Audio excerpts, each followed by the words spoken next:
kayamanan. Pangangat na inaasam, di mapipigil ni numan. Maaabot lahat ng iyong inaasam. Kasipagan ng sagot, salat ka man sa kayamanan. Buksan ng pahina ng mga aklat ng karunungan. Edukasyon ating kailangan, kamamangan ating iwanan. Peace! Ating lilingkuhin, ating papawin, ating tanawin, bagong wakas ay muling tatanawin. kinabukasan pagtibayin, pilitin mo gawin. Pusang pagsisikap, Pag-asa ay yakapin. Edukasyon ang kayamanan ng kahit di naman. Isang pangarap ang tutupad, pagsisikapan ng lahat. pusang pagsisikap, Kaya mo yun, kaibigan. mabubuo isang pangarap.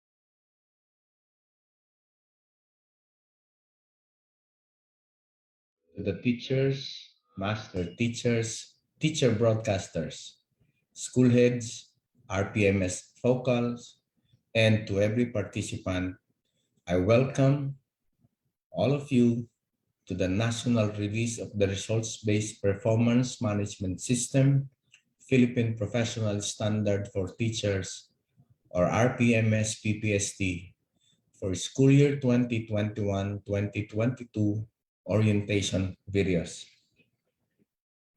For the past 5 years, since the national adoption and implementation of the Philippine Professional Standard for Teachers, we have proven that despite challenges, roadblocks, and even a worldwide pandemic, we have managed to withstand the implementation birth pains of the professional standards for teachers, and more importantly, we have continuously improved and enhanced the skills and performance of our teachers through a PPST-aligned RPMS. I am glad to report that this school year 2021-2022, we have achieved a significant milestone. We have finally and successfully completed all 37 PPST strand indicators in the RPMS with all the necessary means of verifications and performance indicators. This will aid our proficient and highly proficient teachers in the enhancement of their teaching practice.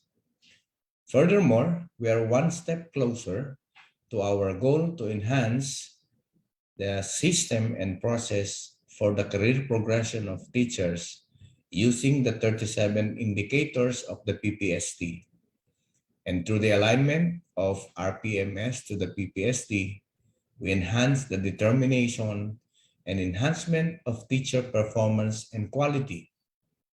Therefore, the salient documentation and validation of high-quality standards of teaching practice will be achieved through the PPST.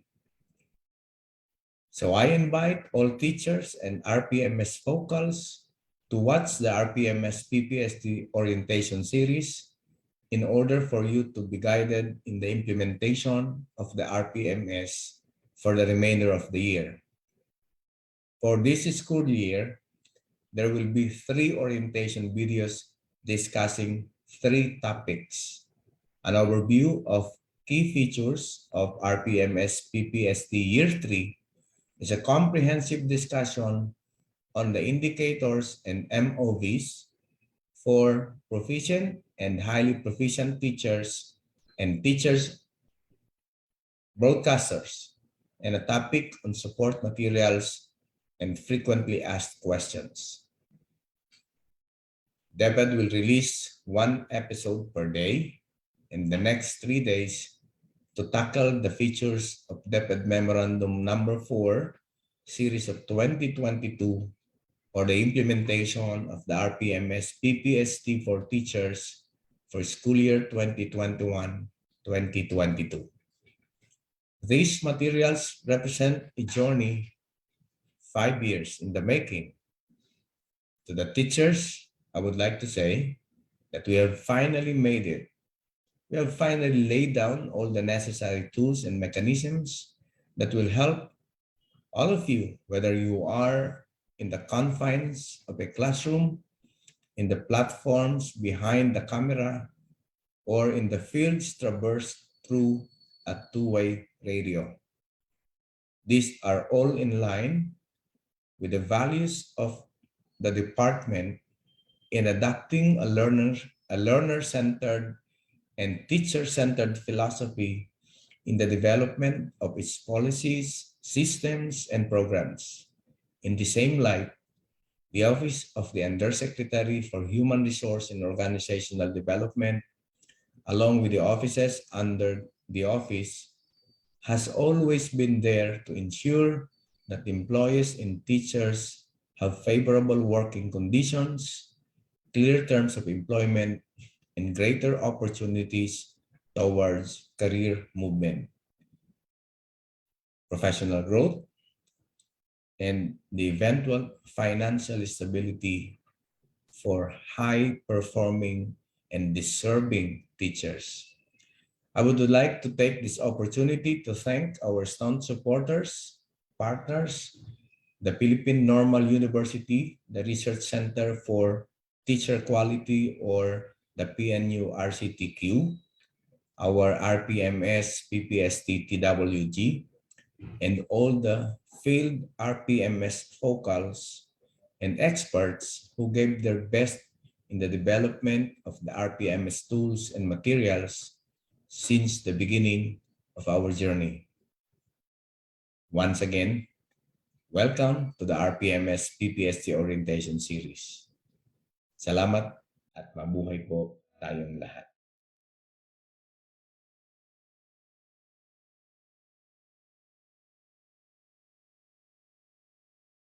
To our teachers, school heads, and RPMS implementers in the Department of Education, good morning.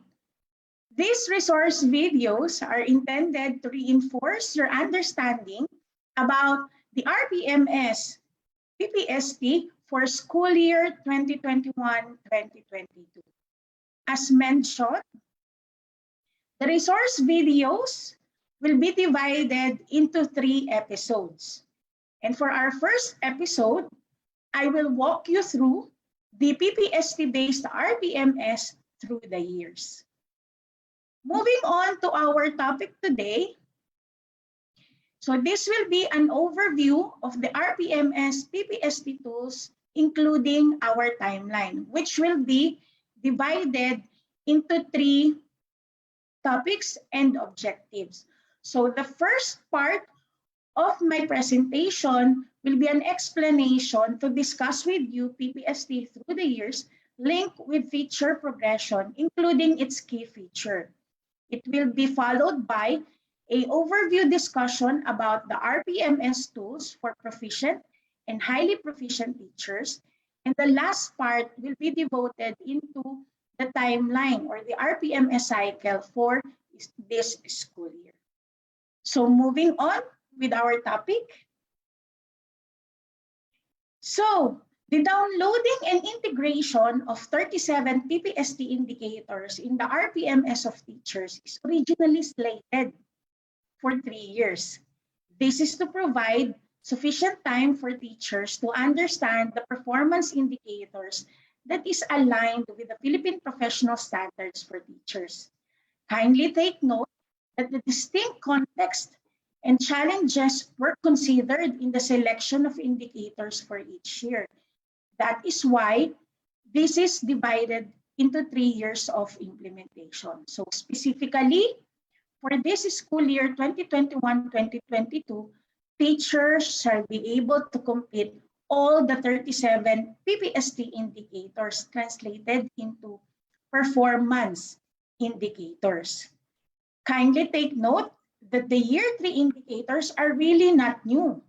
They are the remaining indicators that will make up for the 37 indicators that was gradually released since 2018 or school year 2018. So to discuss in details why I mentioned that this indicator for this school year is not new. So for my next slide, I'll walk you through how these 37 indicators was gradually downloaded in our RPMS.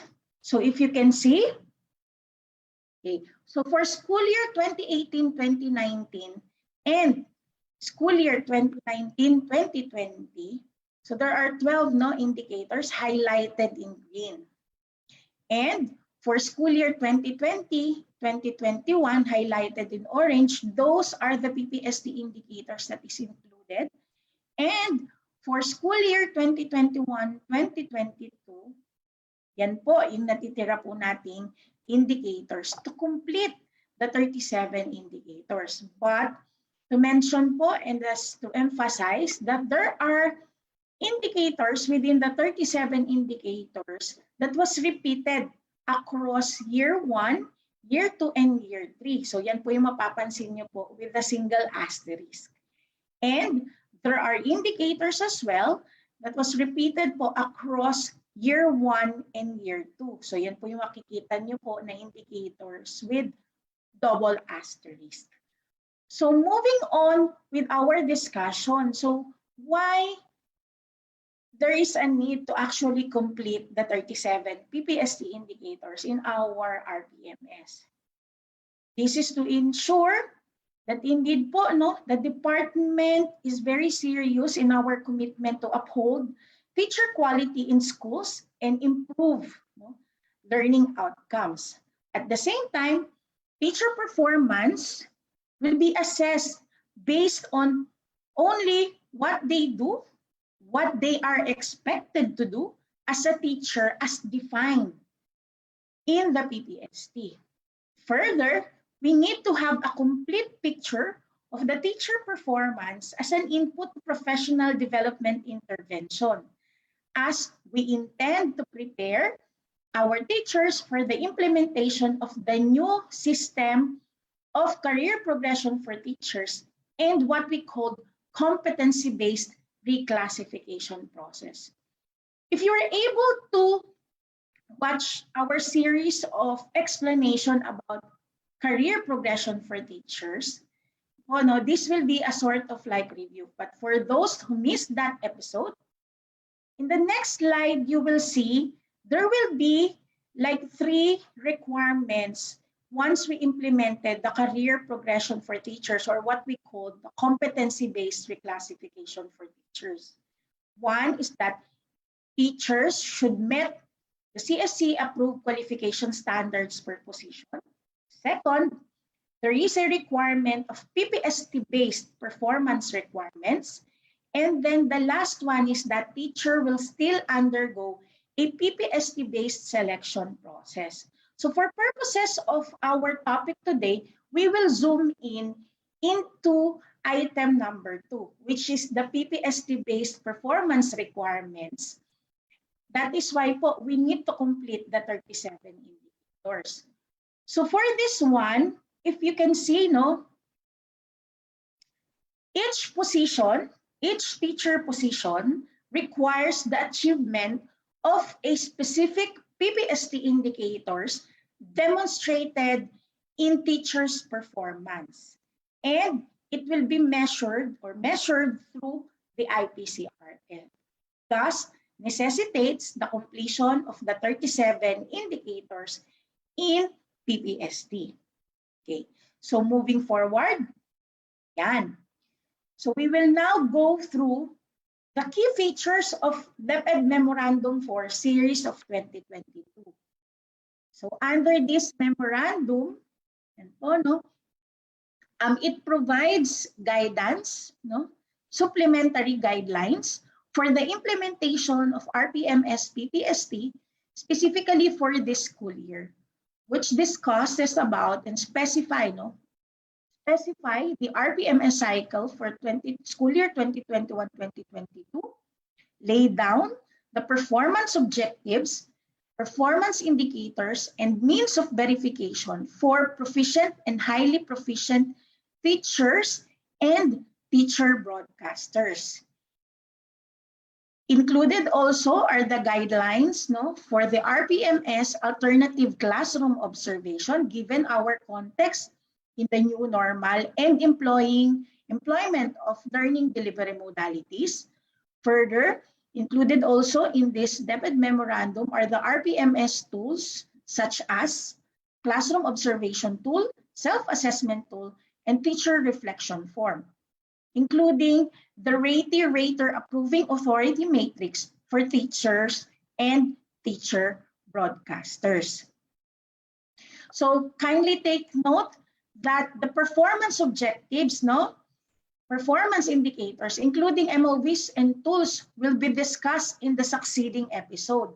So make sure to tune in doon po sa ating mga succeeding episodes. So moving on with our discussion, and as I've mentioned, the school year 2021-2022 indicators are nothing new. They are the remaining 18 out of the 37 RPMS objectives which were issued through DepEd Order number 42, Series 2017, or the National Adoption and Implementation of the Philippine Professional Standards for Teachers. Part also of this DepEd Memorandum 4, Series 2022, are the RPMS timeline for school year 2021, which follows the 4 phases of the RPMS cycle and prescribes a timeline on the conduct of RPMS-related activities for this school year. This particular schedule is applicable only for this school year, and that the cycle schedule in the succeeding school year shall still be aligned with the school calendar activities to be released by the curriculum and instruction strand. So we will zoom in with our RPMS timeline. So as you can see in the presentation, so aligned with the phases of the RPMS cycle enumerated in this department memorandum, the different task and activity that the rater and the ratee should undertake in relation to performance assessment of our teachers, including the prescribed schedule and timeline. But since, ito po yung maraming tanong of our teachers, since the DepEd memorandum was issued only this February 2022, Central Office will allow an adjustment on the conduct of activities on these phases, specifically the schedule, based on your context and situation, subject to agreement and negotiation of the rater and the ratee. So despite the late issuance of this DepEd memorandum, the indicators still cover performance for the entire school year and not just the remaining months of the school year. So hindi po ito mag-i-start since the issuance of this DepEd memorandum. So if teachers were able to gather MOVs prior the issuance of DepEd memorandum, and these MOVs are aligned with the indicators for school year 2021-2022, then they may submit them as MOVs, provided po aligned siya with the specific indicators for this school year. Okay? So yan po yung isa po nating clarification about this schedule and timeline of RPMS PPST for school year 2021-2022. Moving on to the next feature, and that is the scope, the scope of school year 2021-2022. So it will cover po our regular teachers and our full-time broadcasters. So when we speak about regular teacher, they are the teacher who has direct contact with learners and adopts any of the following learning delivery modalities, such as the synchronous learning, the asynchronous learning, the blended learning, modular learning, or those who are engaged in the limited face-to-face classes. For our full-time broadcasters, kindly take note that these are applicable only to those who are officially reassigned to central office, and part-time teacher broadcasters are still considered as a regular teacher and shall use the RPMS-PPST tool. So meaning for full-time broadcasters, they have no direct contact with students and deliver lessons through TV-based, radio-based, or DepEd teleradio, and create and contextualize the video lessons and radio-based. So as I mentioned a while ago, so there are teachers that they do teacher broadcasters work on a part-time basis. So for purposes of RPMS-PPST, for our part-time teacher broadcasters, they still need to use yung regular teacher tools, RPMS-PPST tools. Okay, so that's our third feature of the DM4 series of 2022.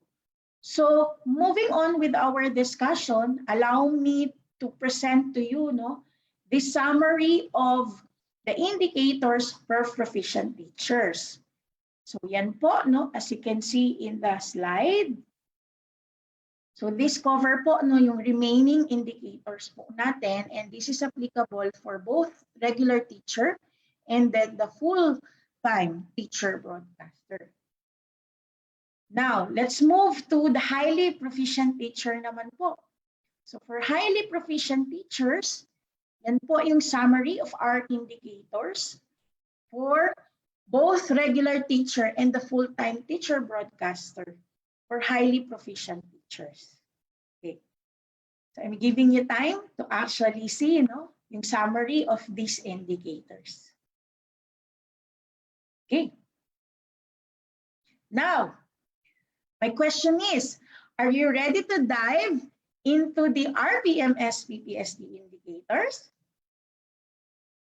If yes, then watch out and kindly stay tuned for the release of episode 2, which will discuss, and we'll have an in-depth discussion as to the 18 PPST indicators. So kindly stay tuned at DepEd FB page, Kindly follow our BHROD page for the next episode. So with that, again, to our teachers, school heads, and RPMS implementers, good morning, everyone.